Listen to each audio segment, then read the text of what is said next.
오늘은 조금 흥미로운 분석 기사가 있어서 여러분들에게 그 내용을 전해드릴까 합니다. 월스트리트 저널에서는 중국의 경기 둔화가 오히려 장기적으로 봤을 때에는 미국 경제에 호재가 된다고 분석을 해놨는데 우리가 지금까지 알던 것과는 정반대의 이야기죠. 하지만 여기에는 몇 가지 이유가 있었습니다. 먼저 첫 번째 이유부터 살펴보도록 하죠. 일단 중국의 경기가 계속 둔화된다면 중국인들이 사용하고 있는 중국 산업이 소비하고 있는 구리와 철강제와 같은 원자재, 석유, 그리고 전자제품, 휴대폰, 자동차 이런 것들의 수요가 줄어들게 되면서 이런 것들의 가격이 내려가게 된다는 것입니다. 이것은 결국 미국인들의 소비자 물가를 내려주는 역할을 하게 되고요. 미국의 소비자들의 내수 심리 그리고 소비 심리를 키워줄 수 있다는 근거인 것이죠. 또 한 가지는 이런 겁니다. 현재 중국의 경기가 둔화되고 있는 그런 이유 가운데 가장 큰 이유 하나가 바로 이것입니다. 중국이 산업 구조를 바꾸고 있죠. 지금까지는 제조업 중심의 산업 구조였다가 이제는 서비스업 중심의 산업 구조로 변화시키고 있습니다. 이런 가운데 나타날 수 있는 경기 둔화 상황인 건데 만약에 중국이 기간 산업을 서비스업으로 바꾸게 되면 미국이 장점을 갖고 있는 이 서비스 기업들, 즉 소프트웨어나 엔터테인먼트와 같은 미국의 이런 서비스업 기업들이 중국에 진출해서 훨씬 더 활발하게 기업 활동을 할 수 있게 된다는 이야기입니다.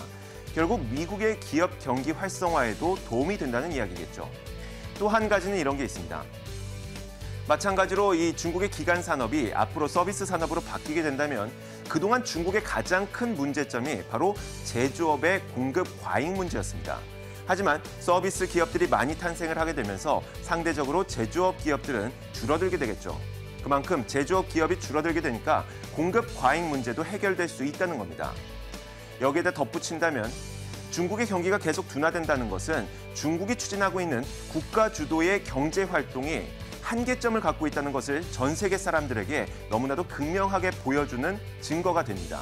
그렇기 때문에 작은 정부를 지향하면서 이 시장 경제에 맡기고 있는 미국의 경제 모델이 앞으로도 계속 세계 경제의 패권을 쥐고 가게 될 것이란 얘기죠. 그만큼 미국 경제에는 중국의 경기 둔화가 장기적으로는 호재가 된다는 이야기입니다. 물론 여기에 대해서 반론을 제기하는 분들이 있을 겁니다. 말도 안 된다.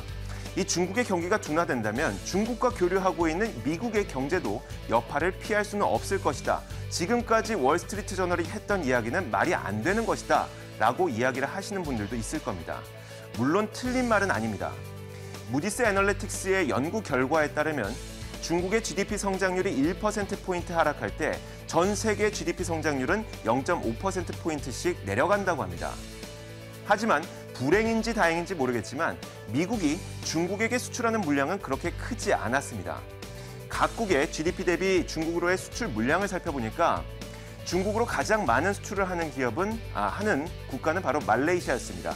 자신의 GDP 대비 8.1%만큼을 중국으로 수출하고 있었는데 이 외에도 우리나라와 칠레 그리고 호주 이런 국가들도 각국의 GDP 대비 중국으로의 수출 물량이 많았습니다.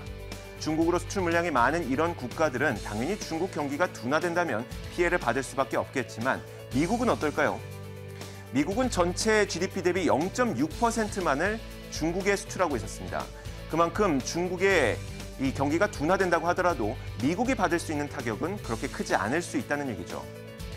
그렇다 보니까 심지어는 굉장히 극단적인 평가까지 나오고 있습니다. 캐피털 이코노믹스의 폴 애쉬워스 연구원은 이런 얘기를 했죠.